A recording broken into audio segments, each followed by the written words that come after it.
Dios, ya digo, quiere hacernos plenamente divinos. Ese es el Evangelio, el anuncio, pero por regalo y por gracia, y siempre como criaturas que reciben. Dice, la Escritura muestra las consecuencias dramáticas de esta primera desobediencia. Adán, y lo describe siempre con símbolos. Adán y Eva pierden inmediatamente la santidad original, tienen miedo de Dios, se esconden. Los que vivían en comunión con Él se esconden. Y acusan a Dios. Miren que esto es lo mismo que nos pasa entre nosotros. Aquí hay una hermana muy buena. Yo le hago algo mal a ella y yo me pongo mal y empiezo a buscar mi justificativo. No, es que ella me miró con mala cara. Es casi mi mecanismo que sé. Yo acuso porque mi conciencia está intranquila y yo busco, no intento acusar al otro, ¿no? Es así, bueno, lo mismo, acusa a Dios, ¿no? Enseguida. Es el mecanismo porque yo no puedo estar en paz y se ocultan de Dios. La única vuelta es con la confianza, el arrepentimiento. Pero también viene de quien han concebido una falsa imagen, un Dios celoso de sus prerrogativas, un Dios envidioso. Yo acuso a Dios, porque y además termino creyendo eso, envidioso, malo, que es el que me fastidia, es el que me condena. ¿Cómo va a ser eso? Cuando soy yo que me estoy deformando. Yo me tiré el vitriolo en la cara y le he dicho a Dios que mi cara se descompuso. Entonces, pero ese mecanismo es así, está en la raíz porque estamos hechos para hacer relación con Dios y confiar en Él. Y en el número 400 se rompen todas las armonías. El dominio de sí mismo, lo que aparece que dice que se ven desnudos y se tienen que tapar. Que por otra parte es lo que hace uno inmediatamente después que hace algo malo. ¿Qué hace? Se esconde, desaparece. Trata de que no lo vean. Porque uno está mal. Bueno, de ahí viene pues al perder, porque además empieza ya con el pecado uno no se domina a sí mismo, tiene hasta miedo de sí mismo, que aparezca su imagen, etc., ¿no? Por eso, con respecto al cuerpo, toma el cuerpo el pecado, ¿no? La unión entre hombre y mujer sometida a tensiones. Antes había dicho, huesos de mis huesos, carne de mi carne, todo fantástico. Ahora, esa mujer que tú me diste. Pues lo mismo que las acusaciones que entran enseguida del pecado, entre nosotros hacemos algo y nos acusamos y nos escondemos. El hombre se portó mal y entonces ¿qué hace? Ese día va y arregla todos los enchufes y tiene que ocuparse, o la mujer rasca la olla y no sale de la cocina si ella fuera que estuvo mal, porque uno no quiere, la relación está rota y no puede mantener la mirada, así que la tensión, la misma unión va a ser marcada por el deseo y el dominio, o sea, afecta a la sexualidad que era para hacer los dos en armonía expresada en una sola carne, la sexualidad que es buena, pero después del desorden del pecado se vuelve también fuente de uso, de explotación, de dominio, de engaño. Las cosas que más engañamos es con el sexo, tan para un lado y para el otro, que sea, ¿no? Así que digo, va afectando todo el hombre en sus grandes dinamismos. También en la relación con la creación, que está bien lo de que las espinas, etcétera, los carros. El trabajo está en la creación. Tenía que cuidar del jardín. El trabajo es bueno, es una bendición, es la imagen de Dios.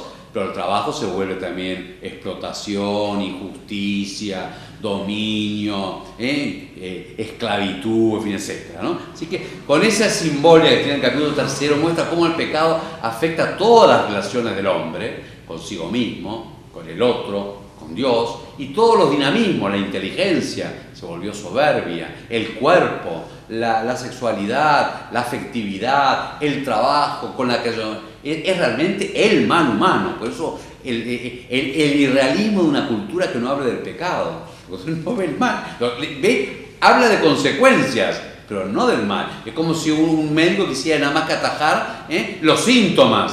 Sí, eso para un momento, tomamos la aspirina para que no duele la cabeza.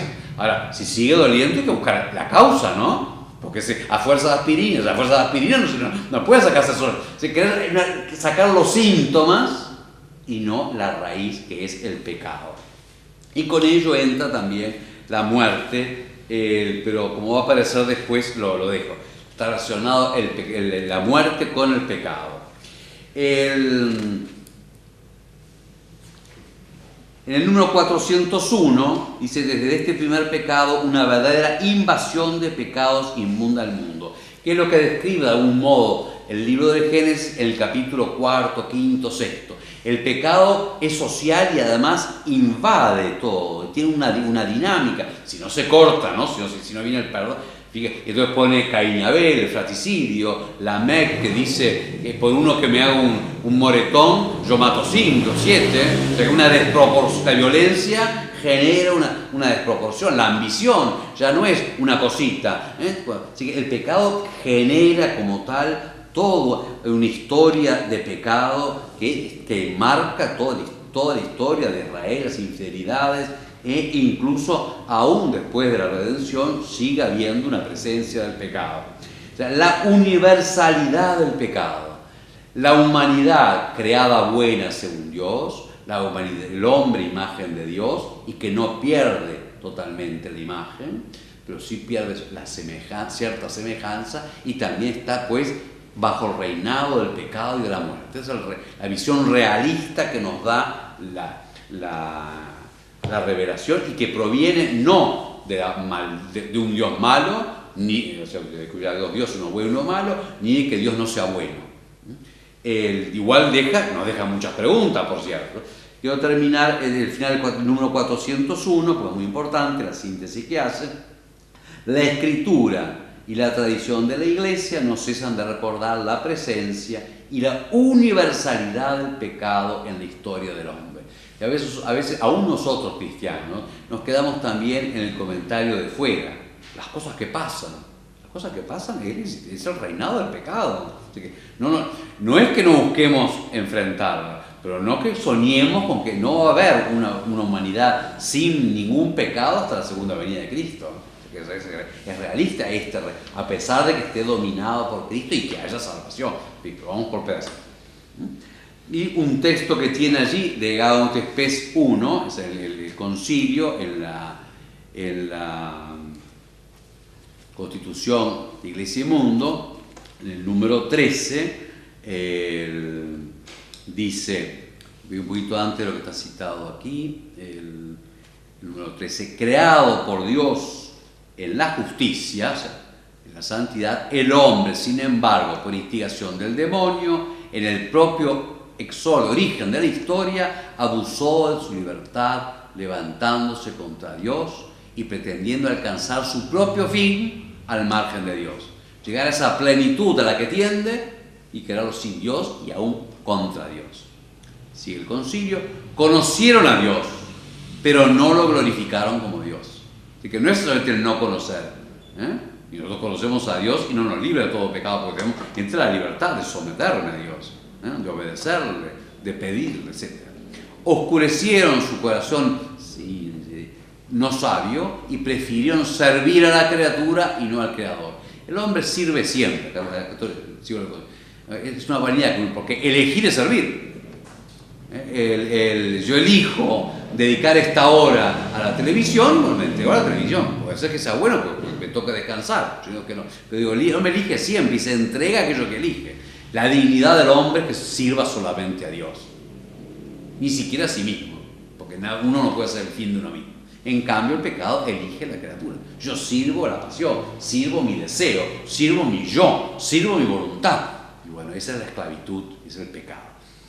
Ahora sí, lo que está citado allí en el Catecismo, lo que la revelación divina nos dice coincide con la experiencia. El hombre, en efecto, al examinar su corazón, se descubre también inclinado al mal e inmerso en muchos males que no pueden proceder de su creador, que es bueno. Negándose con frecuencia a reconocer a Dios como su principio, rompió además el orden debido con respecto a su fin último, porque el hombre elige. Hay una cadena de elecciones. Y bueno, al final, ¿qué es lo que yo elijo por encima de todo? ¿Por qué existir? ¿Es para servir a Dios o es para mí mismo y aún con un poquito de Dios? Ya eso va torciendo. ¿Cuál es yo lo que elijo como último? Eso se llama el fin último. Realmente como el sentido que ordena todo. Porque los fines se ordenan. Yo como, pero no puedo vivir para comer. Tiene que ser que eso está a servicio para subsistir. ¿Y el subsistir para qué? ¿No? Así que el sentido último es la unión con Dios, sirviéndolo y recibiendo su don. El pecado lo tuerce. El fin último es servirme a mí mismo, incluso que Dios me sirva, y tuerce todo. Negando con frecuencia reconocer a Dios como su principio, o sea, de quien recibe todo, rompió además el orden de vida con respecto a su fin último, y al mismo tiempo toda su ordenación en relación consigo mismo. Se desordena todos los afectos y la misma mente, y con todos los hombres y con todas las cosas creadas. Voy a hacer una distinción técnica de palabras que voy a ayudar a lo que viene. Nosotros hablamos de ese pecado en el origen, de Adán y Eva, sino de los primeros padres, el hombre, el comienzo de la historia. Dijimos que Adán y Eva son la humanidad. Si entra con una teoría, Adán significa hombre. Entonces, el comienzo de la historia, el hombre, el quedado bueno, se desgaja de Dios. Es el pecado original porque está en el origen, pero a su vez tiene consecuencias, dijimos, una universalidad, y al cual se van agregando los pecados personales, ¿no? En una trama, y tiene consecuencias en cada uno de nosotros. Es la parte más difícil, pero está en la fe. Nosotros decimos, nacemos con el pecado original. Entonces, distinguimos en el pecado original.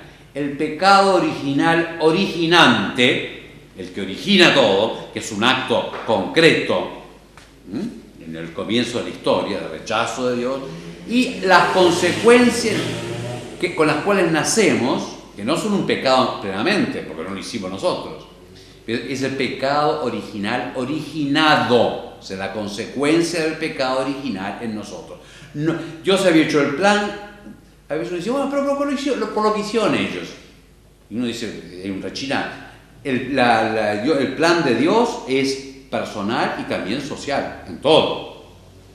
Así que, bueno, entonces hay consecuencias de uno a otro, y en la cabeza de la humanidad hay consecuencias para toda la familia humana, como al revés, o sea, con la otra punta, Cristo cabeza nos salva a todos, ¿no? Así que el que haya una comunión social y que haya unos que representen a los otros es parte de toda la historia de salvación. No es que seamos un poco la concepción liberal moderna, de que cada uno es sueltito, así, aparte de ser engañoso, porque tampoco es así, porque después bien que se pasan las herencias unos a otros, así que digo, no es para la plata, ya no es así.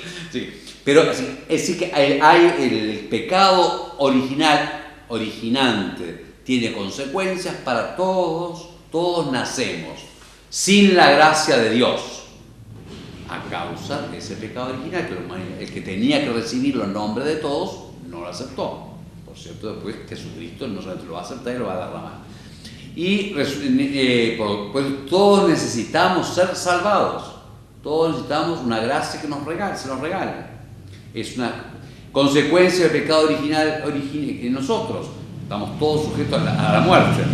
La universalidad de la muerte muestra la universalidad de las consecuencias del pecado. Y también cierto desorden en nosotros, que si bien no es pecado, y si ya lo voy a explicar un poquito, pues un poquito más, ¿cierto? Nosotros estamos hechos de imagen de Dios, y como tal estamos hechos para la verdad y para el bien, y eso nos atrae. Pero no nos funciona siempre tan limpito. También nos sale de adentro cosas feas. Y sí, sin haberlas querido. Hay una inclinación también al egoísmo. Hay un dinamismo, se llama técnicamente, por lo menos, concupiscencia. Hay un desorden en la atracción antes de la voluntad. Una debilidad de la voluntad para el bien que también es consecuencia del pecado original. Así que está el pecado original en cuanto originante, el que realmente, y que es el libre, en cambio el pecado originado, que nacemos todos, y que no es pecado personal, es pecado de un sentido raro, pero sí tiene consecuencias de aquel pecado y es negativa en la relación con Dios. No tenemos la gracia, no tenemos cómo alcanzar la vida eterna, ni la santidad desde el principio. Entonces seguimos un poquito, dice número 402, todos los hombres están implicados en el pecado de Adán, eso que es la universalidad del pecado. Lo dije la vez pasada, y lo recuerdo, que el primer dogma, que la ilustración, o sea, que la ilustración ¿qué es? Si es por conocer, eso hay ilustración católica, y uso de la ciencia. En cambio, la ilustración como ideología contraria a la fe, que sobre todo se desarrolla a partir del siglo XVIII, pero ya empieza el XVII, concebir la existencia sin la necesidad de un Dios que salve. Incluso puede ser deísta, puede decir que hay un Dios creador, el relojero, el gran arquitecto del universo, pero no que tenga una intervención de Dios que sea. El hombre por sí mismo puede armarse perfectamente. Esa es la ideología de la Ilustración. No la Ilustración cuanto... Y algunos hacen trampa, que son ilustrados, digamos, deístas o ateos contra la fe, y usan, cada vez que sale la palabra ilustrado, dicen que no. Cuando dice Artigas sean tan ilustrados como valientes, hay ilustrados que sepan, que estudien, nada más, que busquen la ciencia moderna. En cambio, la ilustración del siglo XVIII quiere que el hombre pueda ser pleno consigo mismo. Sí, aprende, pues la importancia de la enseñanza, todos aprender, y si tiene buenos modelos, pero es una cuestión moral, no necesita ni salvador ni gracia. Y por eso va a negar la salvación de Dios. ¿Qué es el primer dogma que niega ya antes, en el siglo XVII? El pecado original. Para hacer una antropología de un hombre que no necesita ser salvado. Porque si realmente estamos heridos, necesitamos quien nos cure. Si no estamos heridos, simplemente que no habíamos estudiado bien, lo que falta es cosa de estudiar. Pero si estoy herido y cuando tengo necesito del médico. Entonces, así que por eso que como nos presenta la Iglesia, la universalidad del pecado es sobre todo muestra la universalidad de la necesidad de la salvación, y también ya con la proclamación del Evangelio, la universalidad de la salvación que nos trae Cristo. Viene a salvar a todos los hombres porque todos necesitan esa salvación. Él lo tiene con citas del capítulo 5 de la Carta a los Romanos. Como el delito de uno atrajo sobre todo la condenación, así también la obra de la justicia, de la santidad, de uno solo, la de Cristo, procura a todos una justificación que da la vida.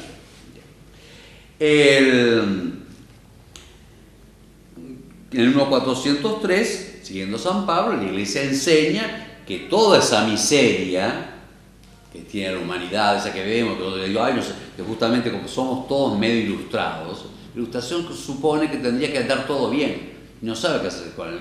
Entonces, toda esa miseria tiene conexión con el pecado. No quiere decir que sea porque pecó esto tiene este castigo, porque pecó esto tiene esta enfermedad. No es esa conexión, pero sí por el pecado.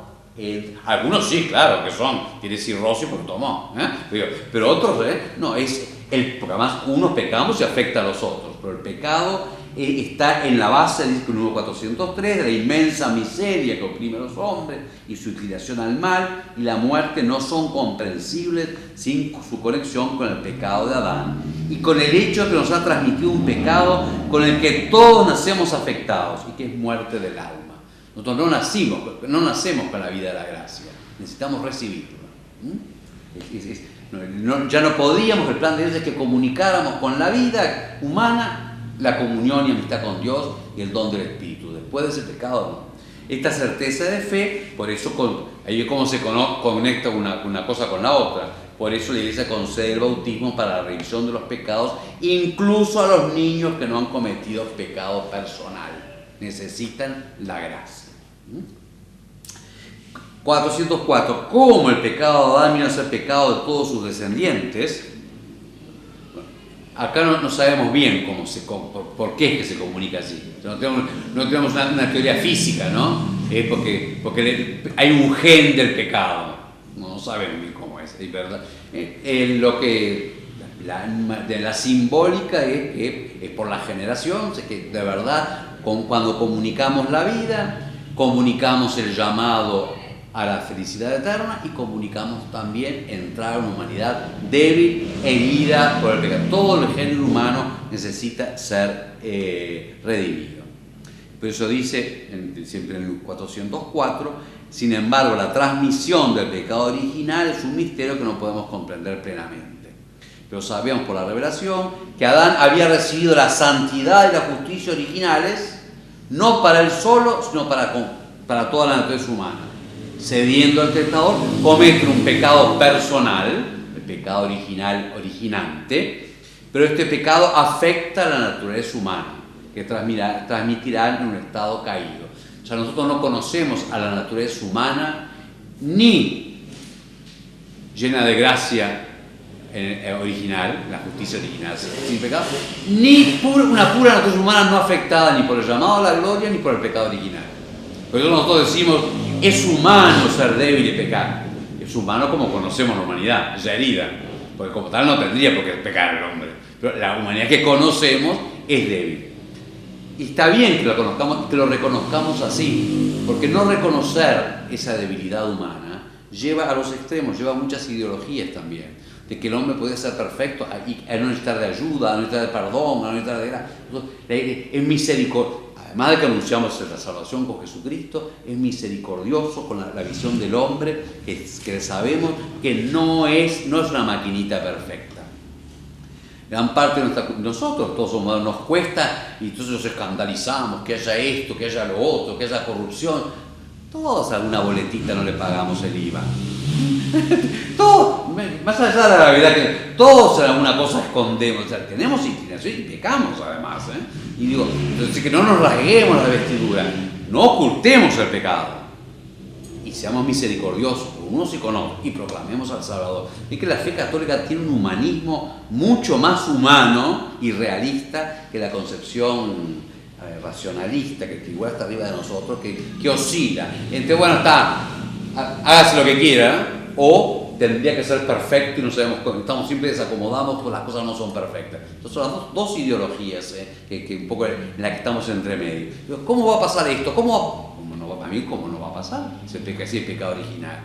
Y el otro, la humanidad no puede más que esto y sirva todo. No, estamos llamados a vencerlo y capacidad de vencer. El 405, así que se dice, el pecado original se llama pecado de forma analógica, el originado. Es un pecado contraído pero no cometido, es un estado, no un acto. 405, aunque propio de cada uno, o sea, lo tenemos en nosotros, el pecado original no tiene ningún descendiente, ha dado un carácter de falta personal, pero está en nuestra situación. Es la privación de la santidad y la justicia originales, pero la naturaleza humana no está totalmente corrompida. O sea, seguimos siendo imagen de Dios, no tenemos toda la semejanza. Estamos heridos, pero no del todo corrompidos. Por eso seguimos tendiendo al bien. La conciencia, de algún modo, aparece. Fíjense que la antropología cristiana católica es muy